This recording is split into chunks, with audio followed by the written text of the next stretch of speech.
So good morning, everyone. I am Nishita, and today I'll basically be talking about the main literary movements that are associated with drama. So in literature, we know that it has been divided into different timelines, and within those different timelines, there have also been multiple subcategories of each and every genre that has been dealt with, right? For example, if we talk about poetry, there has been an era of romantic poetry. There has been a bleak but still an evident era of Victorian poetry. There was romantic, as in the Elizabethan poetry, that wasn't again very much predominant.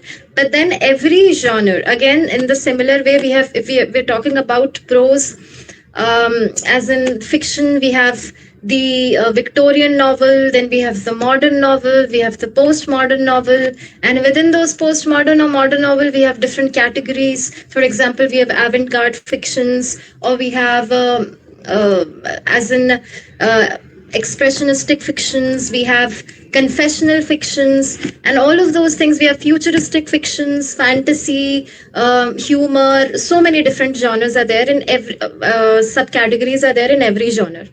Similarly, if we talk about drama, drama was mainly as an art form. It gained its popularity in lieu of the literary overview that it had created during the period of the Elizabethan literature. As in, when Queen Elizabeth was reigning, at that point of time, we have the greatest dramatist of all time, as we know, Shakespeare, who had given out so many, almost 37 plays to the world, and those have been like nobody can even surpass them. He's There is a reason why he's considered as the father of English language, and that was the period, Elizabethan period, where drama was mainly flourishing, and it was basically drama that was seen everywhere and around England. Then we have the Victorian scene, wherein there were very few dramas that were written in the romantic period as well. Very few dramas, or mainly in the romantic period, we saw the upsurge of the closet dramas. What are the closet dramas? Dramas that were written, that were only a part of the text, but were not really put forth as a performance for the audience. So they were not presented, or they were not performed, but they were only in the form of a textual narrative. So therefore they are called the closet dramas. They were actually put into the closet and not really used for the people.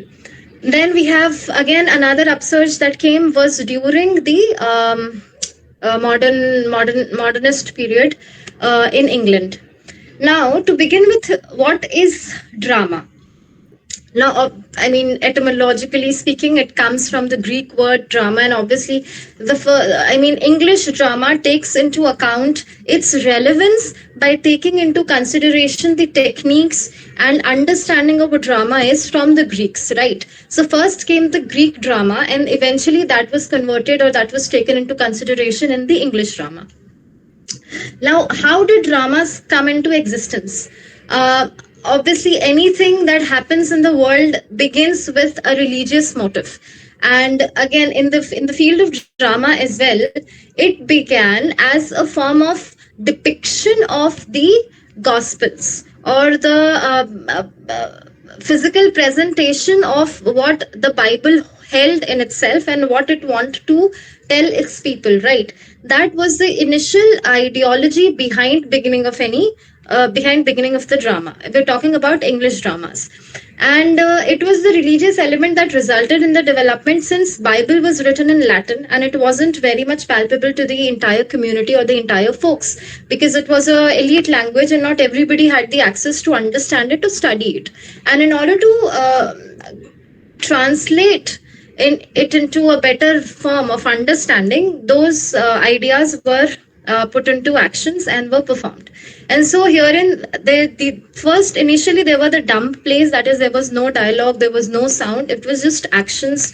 Right, like a person would, there are 10 people who are, one of them is acting, the other is statue, then the other person starts acting. So it was more of a mute drama. Then after that came our mystery and miracle plays, right? Mystery plays that talked about the biblical significance, and miracle plays that talked about the lives of the saints. Then from there on, we moved on to the morality place, wherein what are the important teachings of the Bible, and how one should take on life and take on the religious sentiments, that all of those things were taught in the religious or the morality plays. And eventually, those morality plays were there. All of this is happening during the Old English period. Then the Norman Conquest, the Renaissance happened, and then with the Elizabethan came the main, or the as we call, I mean, we deem it modern drama post like during the 20th century, right? That according to us is the modern drama. But even when you study literature, like age wise, there is an old English, there is a middle English, and then there is the modern English. And that modern English kind of begins from the Elizabethan period. So the modern drama in that sense began with the Elizabethan period, because then it was not just about Bible, or it was not just about religious sentiments. It had taken on to the more broader picture about the kings, the queens, and the storyline of the courts, and all those things. So therein the drama came into existence. Now we talk about the main modern drama that ages around the 1845 and 1945 timeline. Then it is again divided into three parts. The first is the English drama. It talks about G.B. Shaw, John Galsworthy, and it was more about the social drama, as in what is happening in the society divided into bourgeois or the common working man, and how bourgeois was, taking over the life, or taking over their morality, taking them for granted, doing all those things that did not give them the place of being in a society, but they still continued to flourish as a result of the money that they made. So the disparity between the bourgeois and the common working, and how the society was handling all these issues, all of this comes under the study of social drama. This was the first and the earliest phase of the modern drama. The second phase came in with the Irish Revolution. Irish Revolution, as in when you see there are a lot of, for example, we have Yeats, we have I.E.H.E, and all these people. I.E.H.E has not really talked about a lot of the Irish sentiments, but Yeats and Ezra Pound and all these writers, they have talked very much, and they have focused a lot about the Irish people and their sufferings, and what their ideologies, their country stands for, and all of those things that were considered in their poems and in the poetry, and then in their plays as well. So the second and the middle phase of drama comprised of the Irish movement, and it talked about the spirit of nationalism, about what Ireland stands for, or what was the Irish identity for the people, and how they distinguished themselves from the British, and how they were different from them. And then the third phase was the modernist English drama, that was during the Second World War, and around that period of time when I.E.H.E started to pen down his poetic dramas and all those things. So this saw, and again, there were a lot of Elizabethan and Jacobean elements that were seen in those poetic dramas that were presented by modernist authors. Now, see, this is one strand of English dramas that were going on.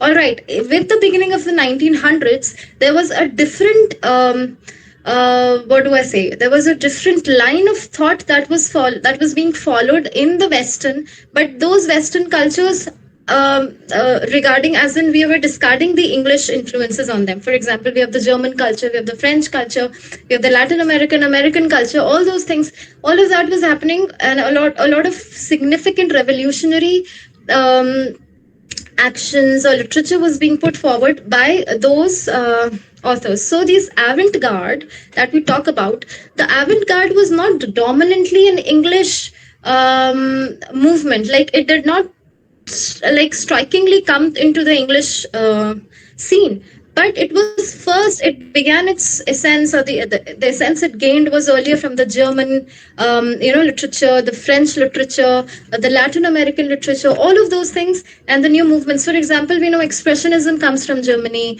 and then we have Surrealism, we have Dadaism. All of those things weren't predominantly English. So when we say English literature, we have to make this thing very clear in our head, that English literature is not just about English literature, but it comprises plethora of different other literatures that were working along the same timeline, but in different line of thought, right?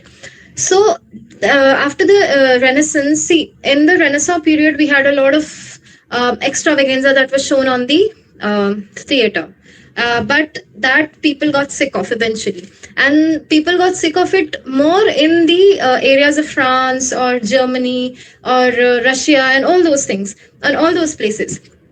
And so they took into their own way of presenting drama or own way of understanding drama or expressing them, rather than taking up the already preordained idea or the pamphlet of the English authors. So upon reaching the 19th century, there was a reaction against the realism. And first, see how I tell you the cycle goes on. Earlier, there is a lot of extravaganza, then people get sick of it. They get into the realism. Then again, people get, oh my God, my life is already so hell. Why am I focusing so much on the realistic state? I need an escape from that realism. And then that realism is again counteracted, and then there is an anti-realist movement to it. And then when that anti-realist movement goes into place, and then everybody gets bored of it, and then again a reaction to that anti-realism will take place. So there is a whole cycle where there is extravaganza, no sense, complete sense, senselessness. Then again, similarly, you know how that is why I'm very much fascinated by the philosophy of Nietzsche, that everything eventually is senseless and everything will have its meaning if we are propounding a meaning to it. Otherwise, everything is just meaningless. Our life does not really come across any significant thing that can make any significant changes. Anyways, so the drama then from the realistic, it went to the anti-realistic zone, and in the anti-realistic zone, they took into the they took the helps of signs and symbols and abstractions in order to infuse a more subconscious understanding of literature and what was happening around them. Right. So there was one person from the German opera who was a very influential figure in the modern movements of the modern drama, and that person is Richard Wagner.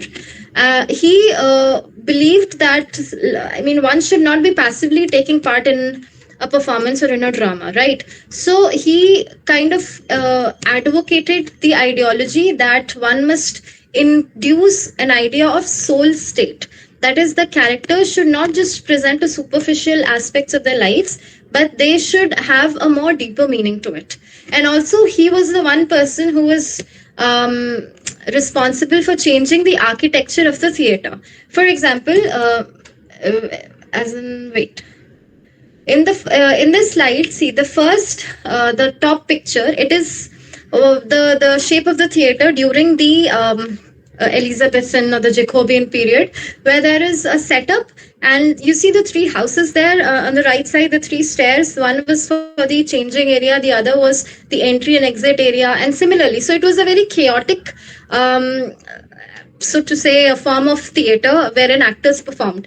But the second picture, that is also the picture of how we have movie theaters right now.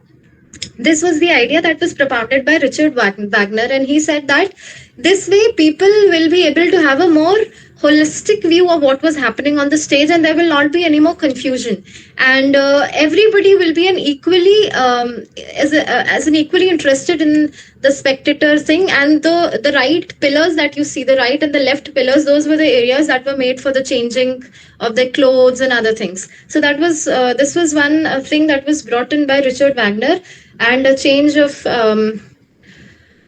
theater architecture really helps in our perceptibility of the stage.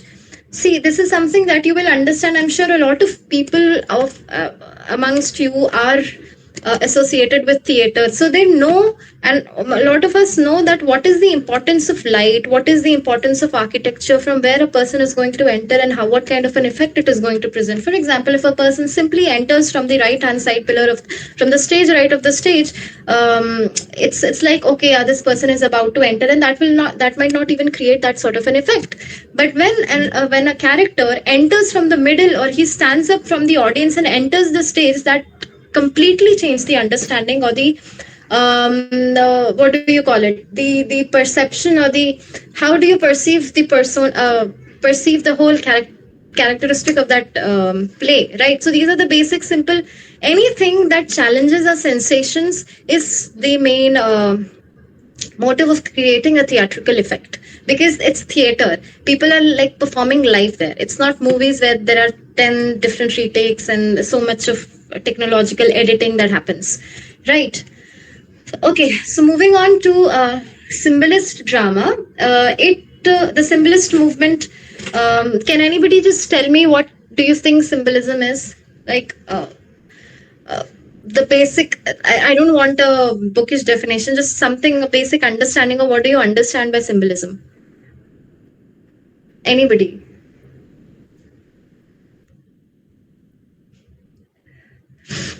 Okay. So symbolism. What does, like, it's agar, if I have to say it in a layman way, symbolism might be something to do with a symbol representing something or something else. Like one thing is representative of some other thing in a more broader or metaphorical sense, right? A lot of times we fall short of words, or our actions aren't able to depict the exact emotions that a person is going through, and therefore poets especially use a lot of, and like extremely heavy symbols in their poetry, in which one thing depicts the other. One only needs to have that level of understanding, or maybe interpreting skills, in which one can understand a symbol to be something else, right? So symbolism was also very much dominant in drama. It was during the time of the I mean, it was propounded in France, and again, a lot of Wagner's idea was taken into consideration. What was Wagner's idea? It used the de-theatricalizing the theater. Now, what is de-theatricalizing the theater? It means that we are not seeing theater the way it is. We are employing. We're employing new ideas, or we are employing new forms of presentation or performances in them, so that it kind of creates a sense that you yourself are a part of that theater, or a part of that drama. And there are a lot of heavy imageries that are used, that can mean something. And symbolist drama do not have a lot of dialogues as such. It's like more of an action, and it creates a mood in that whole period of that drama is taking place. It creates that mood through the lighting, through the props that are being used, that kinds of gives you an understanding of what the person or the actors are trying to perform. For example, if I talk about movies, okay, because since a lot of us watch movies, I mean, I am a huge movie buff, so therefore it's always important to kind of find similarities when you're studying literature to everything that you're doing in your current life. For example, if I talk about symbolist drama, see, the chief influences of Richard Wagner and Stephanie Malamar, who said that depict not the object but the effect which it produces, right? So example, I think all of you have seen this movie called Inception. We have Leonardo DiCaprio in that, and in Inception, it is like a really mind-boggling movie, because there are so many levels that you need to put in to understand it, and there are so many confusing pictures. So you see, the dialogues and everything is fine, but what is actually jolting you from within is the multiple layers and the distortions and everything that is happening around you, that is kind of giving you an unsettlement. Oh, is this how a movie is supposed to be? Movie is supposed to be linear, right? From one point it starts and it ends at another point. There is a climax, then there is a resolving to that climax, and all of those things that happen. But when a movie challenges your linearity of understanding, that is that through symbols. For example, in Inception, there is a symbol of a yeah, what do you call that in English? There is this you play as I'm so sorry, I'm just forgetting that term. Lattu, right? There is this one lattu that is spinning throughout that movie. At every once in a while, that thing is shown. So what is that thing showing? It shows a sense of being engrossed, or like continuously revolving around the same thing, and not really finding an answer. And when that stops, that is, I think, that is around the end of the movie that spinner eventually ends. Similarly, there is a movie called Joker by Joaquin Phoenix. Again, there isn't a lot of dialogues, but what is there are, it is more about the effect that it is creating, the depressing effect that it is creating, the anxiety that it induces in yourself when you are watching that movie, and how that character is changing. You feel sad for that character, you feel pity for that, and then eventually you see what he has done, and then you are aware, like, okay, this isn't justified for his actions, right? So all these movies can be taken as an idea of the symbolist movie, because in Joker, the face mask of a Joker or a clown, that is another symbol of trying to make everybody happy, but eventually being a sad person within yourself, right? So that is an example of the symbolist drama. So the intention was to evoke an unconscious response rather than an intellectual one, and to depict the non-rational aspects of characters and events. Strong symbolist elements can be found in the plays of Anton Chekhov and late works of Henrik Ibsen and August Strindberg and Harold Pinter. Then in American scene, Eugene O'Neill and Tennessee Williams have also used a lot of symbolism in their works. For example, Tennessee Williams' A Streetcar Named Desire uses poker, or I think it also uses sexuality as a symbol. And then Eugene O'Neill's, I think, Beyond the Horizon, I don't know, I'm not sure about that. But yeah, like, you can look up to these dramatists and find the relevance, if you're interested. Right. And then again, there is another important playwright who won the Nobel Prize for Literature for as a playwright, like for drama, and that is Maurice Maeterlinck. He conceived the notion of static drama, in which characters used limited dialogue very sparingly, in the belief that what is suggested is a more significant means of communication than what is actually said. So the silence speaks louder than words is basically what he means, or what he's trying to depict through his dramas. Next, moving on to the expressionistic drama.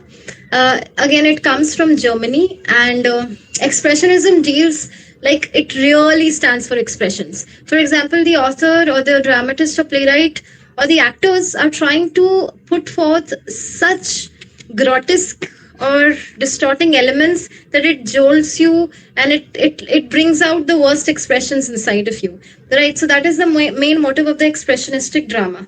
It uses a lot of exaggeration. There is a lot of light and shadow, like usage of light is very dominant, and it is based on the philosophy of Nietzsche. And again, it discarded the idea of naturalism and the idea of romanticism, and it discarded that everything is can be seen through rose-tinted glasses, but that every negative emotion requires an equal deliberation from the side of a human, right? So one cannot simply deny the negativities or the not so beautiful objects around them, but everything induces in yourself and a feeling of, it can induce within you a feeling of pity, or a feeling of anxiety, or a feeling of disgust, for that matter. And all of those things are equally essential, as is the feeling of, courage, or the feeling of empathy, feeling of love, and all those things, the negative things, are equally important, and they should be equally demonstrated on stage. That was the main idea of the expressionistic drama.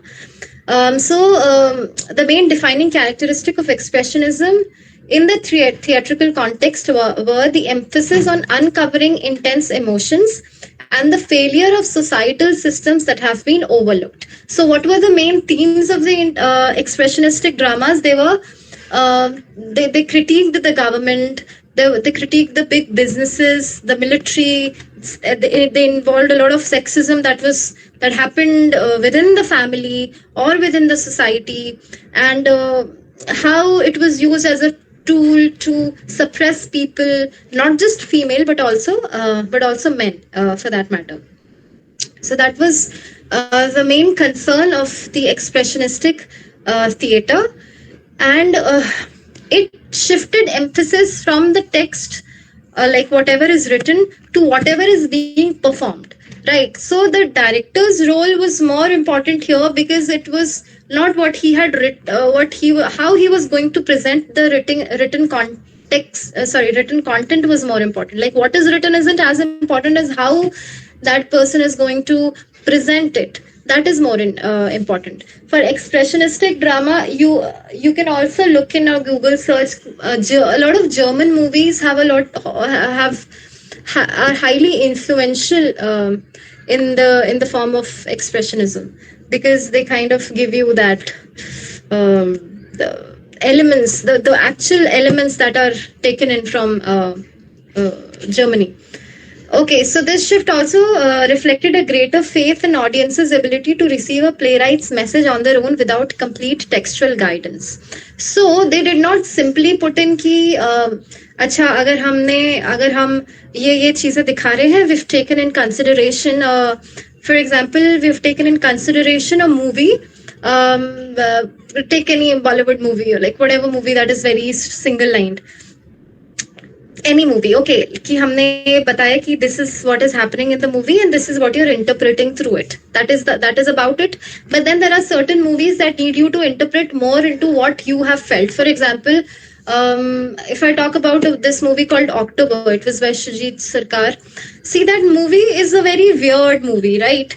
Because it also shows a lot of those distorting images of a girl falling, and how her, face has been mutilated, her body has been mutilated, and we are going through all of that, and we are seeing that, and there is no music, like music as in no Bollywoodish song into it, but the whole interpretation of what that man, or Dan, is going through in taking care of that person, or what Shioli, or that female protagonist, is going through when she is undergoing that treatment, when she is in coma, and like how it happens. Then there is this end scene where he imagines that she's walking, as in she's seeing him, and then eventually she passes away, and in the end, I mean, that movie is something that includes that involves the audience more than it involves the actors. So it is more of the job of the audience to interpret what is happening in the movie, or what that performance, or the actor's performance, is trying to convey.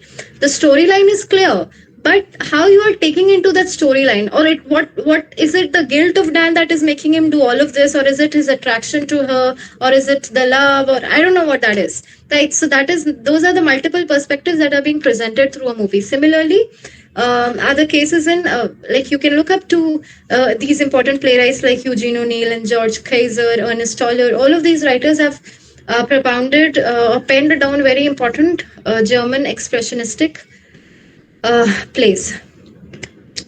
Now we go on to theater of the absurd. Now this is like very common. I'm sure all of you have studied this, and this was a part of your the whole curriculum. I think Waiting for the Godot was a part of when I was in college. And I think it's still a part of the drama curriculum. Anyway, so.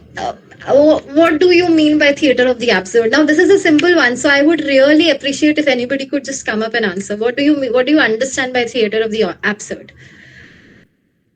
Anyone, please. Yeah. Basically, the term was given by Martin Esslin in his essay. Yeah. And basically, it was influenced by the philosophy of existentialism and of Albert Camus, the myth of Sisyphus.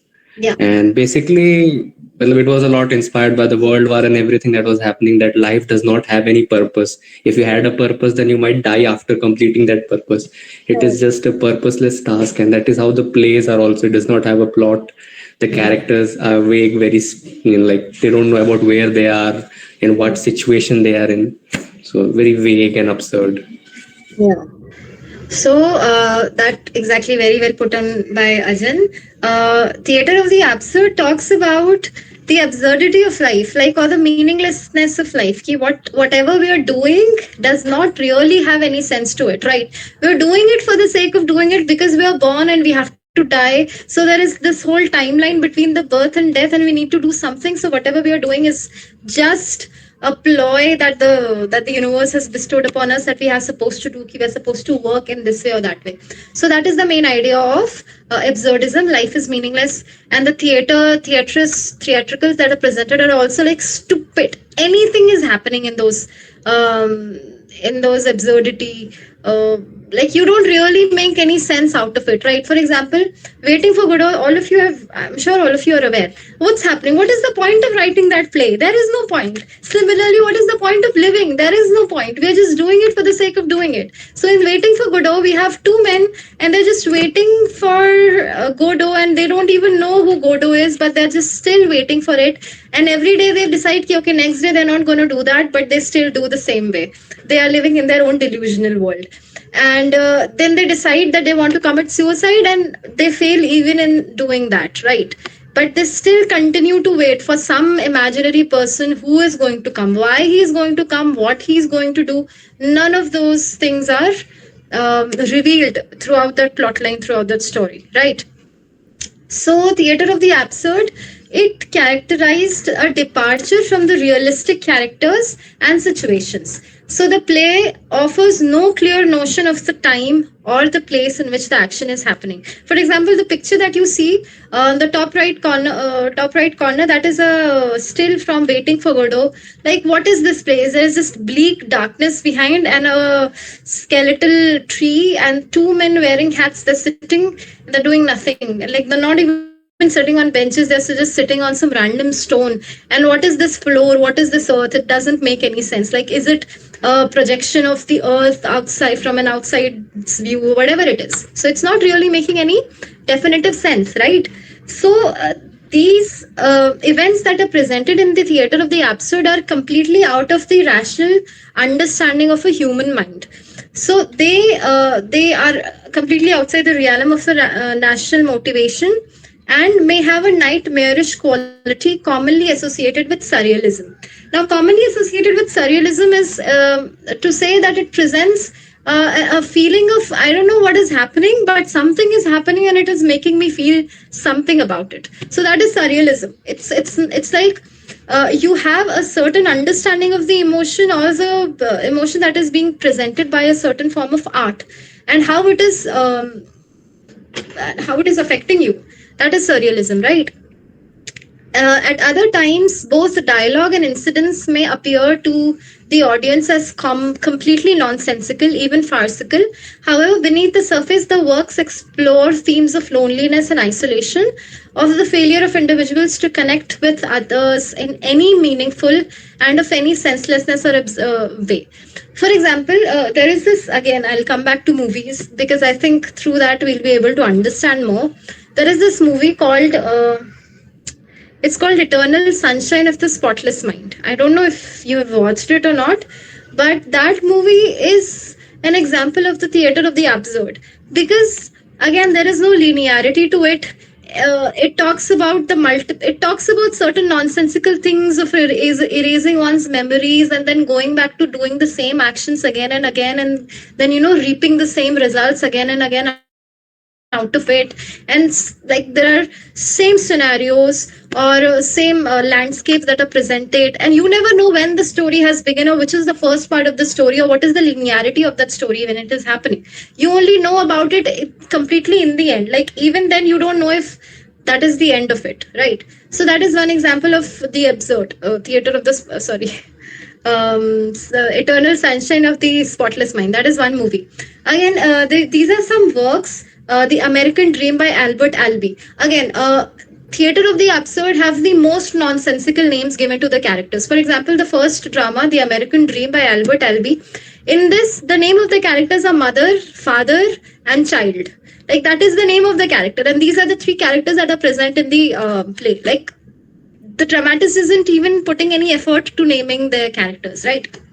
What happens in this is mother, father, they want to have a baby, so they buy a baby, and eventually they try to take care of it, but then baby does not stand out to their expectations, and so they start to dehumanly cut out that baby, like for the like literally shoving him, his hands, his uh, like hands, legs, head, his sexual organs, all of those things. They're just cutting it out, and because they're of no use, so that that baby is of no use to them, and it eventually does not become useful to any other person. With that intention, they are cutting off the baby, and then eventually they figure out that like they feel sad कि उनका investment खराब हो गया. So this is what their basic understanding is, that the investment that they had done had gone to waste. So this is absurd, right? Like, what is the point of this?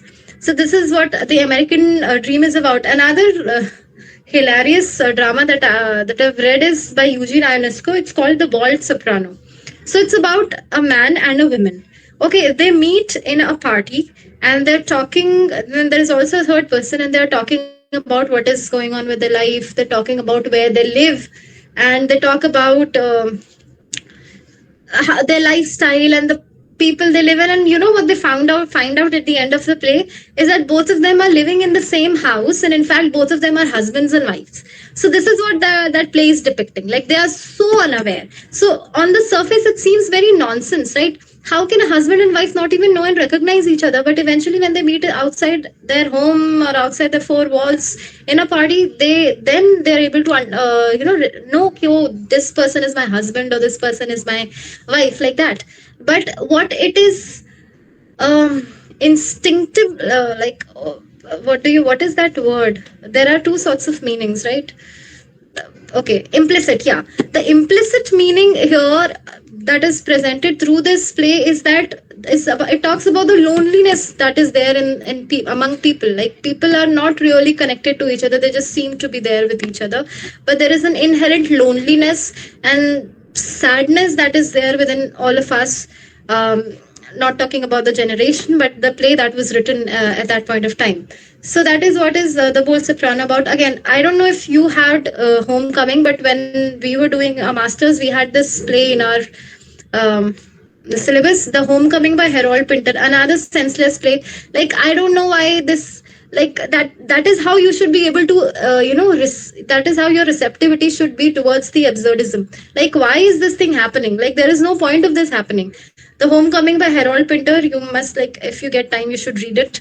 And I'm sure a lot of these plays have their performances are recorded on YouTube, and you can go through them and have a look.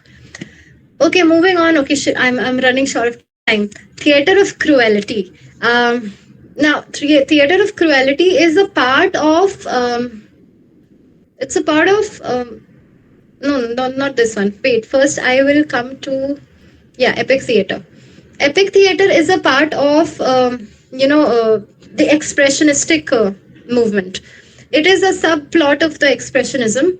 So Epic Theater, it is a form of didactic drama presenting a series of loosely connected scenes that avoid illusion and often interrupt the storyline to address the audience directly with analysis, arguments, or documentation. Epic theater is associated with the dramatic theory and practice evolved by the playwright director Bertolt Brecht. Bertolt Brecht was a very important figure in the field of drama because of this particular thing that he had introduced, that is the epic theater. In this epic theater, he propounded the V effect. What is the V effect? It's a German word if you could read it, but what it means is it is the alienation effect. That is, whatever you are seeing is it's kind of pushing you away from your originality, from the person from the person you are, right? So, for example, this quote, very famous quote that he puts is, the actor is not Lear, he shows Lear. That he is, whatever he is doing, he is presenting that. He is not actually that person, right? For example, okay, I mean, I hate using this example, but I have to, as a part of the literature, even in one of our classes, we are having the discussion. We have this movie by Sandeep Reddy Vanga, right? We have Kabir Singh, we have Animal, and these characters that are presented by the actors. So I completely agree in banishing actors who kind of choose to depict these roles, But then the point is, Ranbir Kapoor or Shahid Kapoor, these actors, they are not actually the characters. They are just playing the characters, or they are showing or depicting, and that is the role of their them. Like as an actor, you are supposed to depict those characteristics. For example, you know what happens, the scenes that happens in the Ramayana that we saw during this pandemic, when that was originally telecasted, people had actually thought that the person who is playing Ram and Sita and Lakshman, they were actually the incarnations of the god, right? So this is a mistake that was being done on the part of the audience. They are just actors who are depicting a role for them. They are not actually the actors. So we need to give away this idea and that this is a fallacy that all of us as audiences do, that okay, this is the person, this is the actor who is replaying this role, so he might himself be somebody like them. That is a very completely different notion, right? So that is the alienation effect that Bertolt Brecht talked about. So the two essential aims of the epic theater are that the message must be clear. Like whatever is being depicted through the audience, through the drama, should be very clearly translated to the audience. And second, the audience must remain critically aware. Okay, they should remain critically aware means they should not be just passively sitting and doing things. It talks about epic theater in terms of movies. If we say, it's more about breaking the fourth wall. That is what epic theater is about. For example, there is this series called Fleabag. In Fleabag, you see the character Fleabag. She talks to you while the whole course of action is happening. Like there are characters, there are action scenes happening. People are talking amongst themselves, and then she would look at the camera, and then she would talk to us. Ki, oh, nobody has talked to me in the last 45 minutes. Or when she's talking about the priest, she would be with the priest, and then she would look at the camera. Like literally, she was talking to the audience. So that was the actual idea, or that is the actual understanding of what breaking the fourth wall means. Like there is no the audience and the action and the actor are kind of the same person, and they're having a conversation, or there is a dialogue happening through the action and the reception of that part, right? That is the basic understanding of what epic theater means. Okay, so Brecht was against naturalistic theater, where the audience hang up their brains with their hats in the cloakroom. The V effect is to make the spectator adopt an attitude of inquiry and criticism in his approach to the incident. No attempt is made to put the stage in a trance. Like it's not कि हम शांति से बैठ के theatre movie hall में movie देख रहे हैं. हमने equally participate करना है जो भी हो रहा है. There is a possibility that one of the actors might be a part of the audience and he would just come up and stand. Or one of the actors might ask us to join the theater, to join the play, and we would become an object or a prop for that play, right? So that is the active involvement that happens on the part of the audience. This is the main idea behind the epic theater. Now, again, in epic theater, there is a lot of excessive or artificial use of lighting. For example, Bertolt Brecht used a lot of white light in his performances. So that white light, what did it signify? It signifies that there is so much of extra light, so there is artificial, there is nothing realistic about that play, or whatever is happening isn't real, and we need to be aware of the fact that it's just a performance that are being put forth in front of us. It does not have any inherent significance to it. It is what the actors are showing to us, that is what matters, right? So that talks about the artificiality of that play and how the audience should be critically aware about what is being presented, right? So that is what epic theater is about. Now I'll come back to theater of cruelty. Theater of cruelty is a type of experimental theater, a philosophy and a discipline. Again, it uses a lot of sensory motives in order to present a thought or a view. So it talks about whatever is happening in front of us. It has to be there is a lot of sound or a lot of gestures that are depicting that action. So theater of cruelty इसकी किसी के साथ मारकाट नहीं हो रहा है, but theater of cruelty means that the dramatist, playwright, or the actor are so cruel that they want the people to be able to understand the emotions that they themselves are going through. Right, so they should the effect of catharsis should be extremely high when somebody is watching a play like that. Right. So this was propounded by Antonin Artaud, and he is again known for the concept of theater of cruelty, which he had propounded in his manifesto called "The Theater and Its Double," and in which he wrote that the theater is a no, which is a no thing but makes use of everything: gestures, sounds, words, and so on, and it rediscovers itself at precisely the point where the mind requires a language to express its manifestations. Now, this is a very complicated term. What do we understand by it?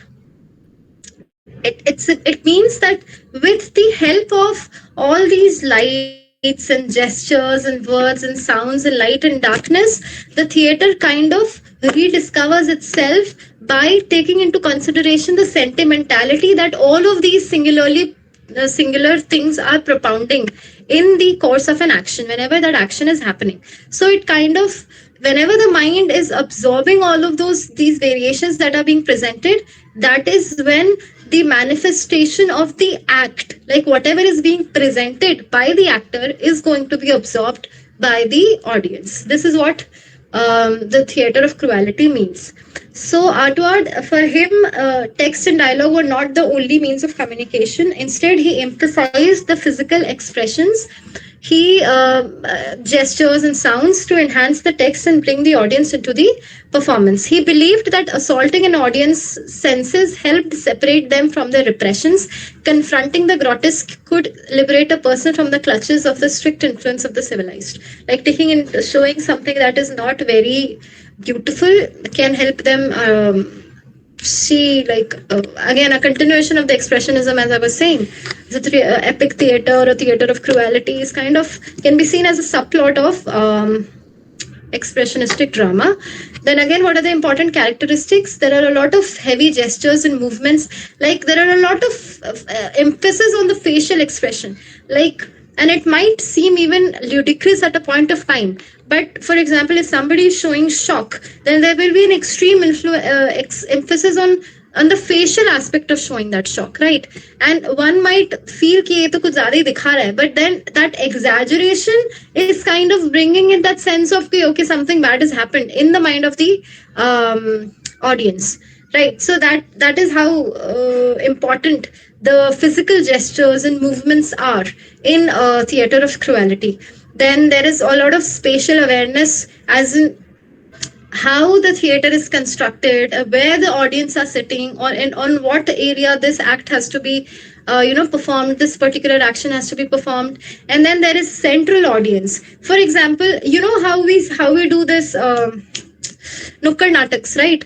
In nukkad nataks, a group of people are performing in the middle, okay, and then a troupe, like जितने audience होते हैं वो उनके आसपास ऐसे इकट्ठे हो जाते हैं, खड़े हो जाते हैं इनको देखने के लिए, right? That is the exact thing that happens in theater of cruelty. So can we say that theater of like nukkad natak can be a part of theater of cruelty? Of course, yes, because then again through expressions and actions and exaggerated emotions and exaggerated dialogues, and also repetition of those dialogues, the performers are trying to infuse a sense, like they're trying to prick the heart of the audiences. That is what it basically talks about. So that is the idea of central audience, that the actor is in the middle and the entire audience is going to form a circle around the performers or the actors, and that is how the performance or the act take place. So I think, because we have 1 hour and we also need to figure out how much we'll be able to cover each topic. So that was it from my side. There are also many different or many more movements. For example, we have kitchen sink drama as well in the avant-garde. That can also be taken into consideration. Kitchen sink drama talks about the middle class families and the lives or the problems that they face. For example, Look Back in Anger. We have that theme that whatever is happening with the middle class and how the bourgeois is not really interested in it. So all those things. So kitchen sink drama is one another category. Then there is also a category called theater of silence, which was I think propounded by Harold Pinter. I'm not very sure, but see, and then you can also go into and look into the different ideas of the theater, the movements that happened in Indian English dramas. For example, we have Habib Tanvir's the street theater. We have Badal Sarkar's his own, existentialist understanding of the theater, Vijay Tendulkar, and all of these important writers from the Indian scene as well. So, like, there has since for the time constraint, I have to limit it to the number of things that I can pick point for a presentation. But there are always more and more things that you can explore and research on and look into. So, thank you for your patience. That's it. Thank you, ma'am. Anyone have any doubt? Then you can write it on the chat box, or you can ask right now.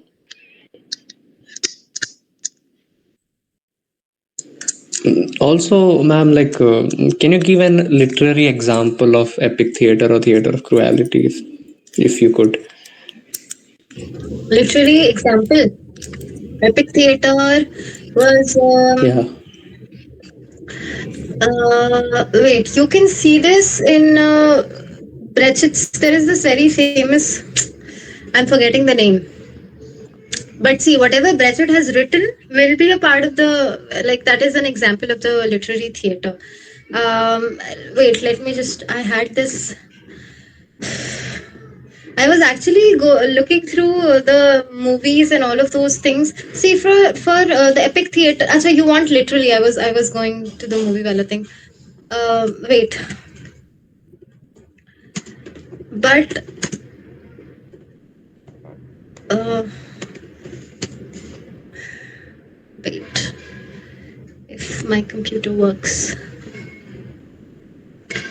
there is this alienated effect. Uh, See, the epic theater, since it uses a lot of German motifs and all of those things, no? So, a lot of writers, for example, there is this Erwin Piscator, who was a German writer. He had written a lot of works. I mean, his works. Then there is this work called The Good Person of Szechwan. That is the name of the play that he had propounded. The Good Person of Skezwan and Mother Courage. Yes, Mother Courage and Her Children. That is by Brecht that I was talking about. This is the literary. This is one of the most famous play of the epic theater, and it talks about. Like again, it kind because as a form of challenging what is being depicted here, it talks about the like how the relationship between the people is being disregarded in the 20th century, right? So it talks about the see there are a lot of sexual motives into it. It is set in, again, it's set in Europe, and then there is an officer and his relationship with a woman and how that takes place. It's mainly more or less about the insignificance of war or the importance, importance of the human relationship, mainly like that. And I mean that's more about it. And for the theater of cruelty, it was by Antonin Artaud, right? So Artaud's, he has propounded the way of writing or doing the theater of cruelty, and a lot of German works can be found into that. Wait, I'll have to look into that.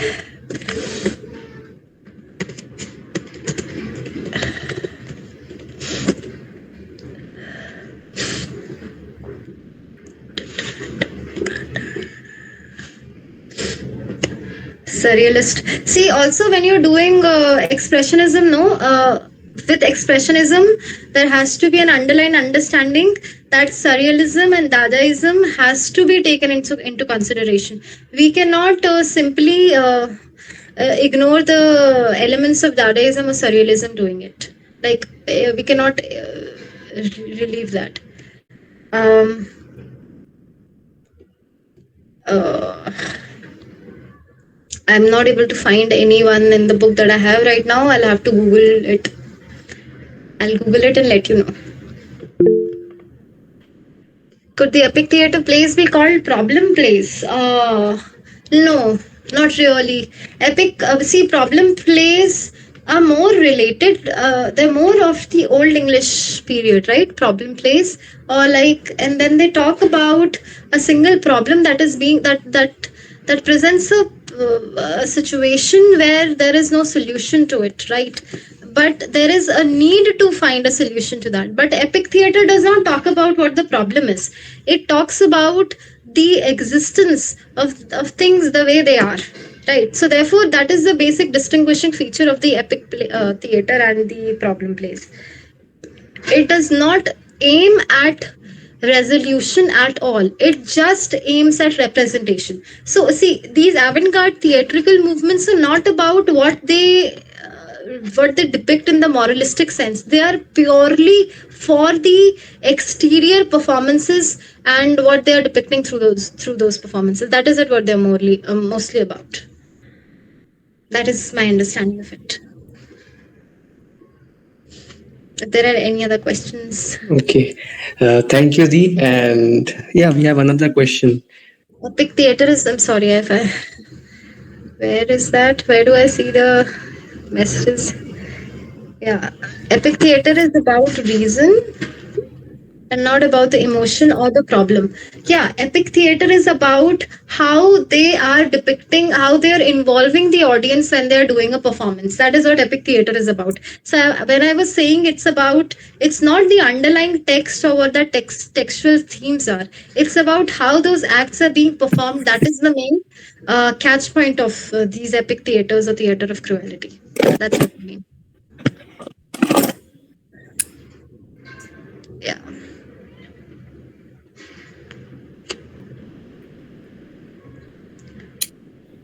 If there are any other questions, you can let me know. Okay, ma'am. Now I would like to call. I don't think so. But now I would like to call Radhika for the vote of thanks. Am I audible, Ajin Bhaiya? Yes, you are. Okay. Well, a very warm good afternoon to respected A.K. Chaturvedi sir, respected Nishita Jha ma'am, respected my seniors and all dear students. First of all, I would like to thank to the Department of English I.E.H.E, especially HOD sir, and the NET JRF committee, organizing committee for organizing this such wonderful session for all of us during our vacation. With this, I would like to thank our today's lecturer, Miss Nishita Jha ma'am, for being with us. Jivansh, sir, Jeevan please turn off your mic. अम्मा दुकान में है तो मैं ला देता हूँ. Okay. I would like to thank to our today's lecturer, Nishita Jha ma'am, for being with us and sharing her valuable time with all of us. Personally, I literally enjoyed the lecture because like I literally like the idea of you giving examples we can relate like with our present theater. So it is literally going to make us remember more about the topic. We would like to see you again, ma'am, and I hope you also enjoyed with us today. I would pray for your good health and have a nice day, ma'am. I would also like to say that thank you to all of you for joining and making our today's lecture session successful. We will again meet tomorrow at the same time, 11 a.m. Till then, take a good care of your health, stay hydrated, and have a nice day. Thank you.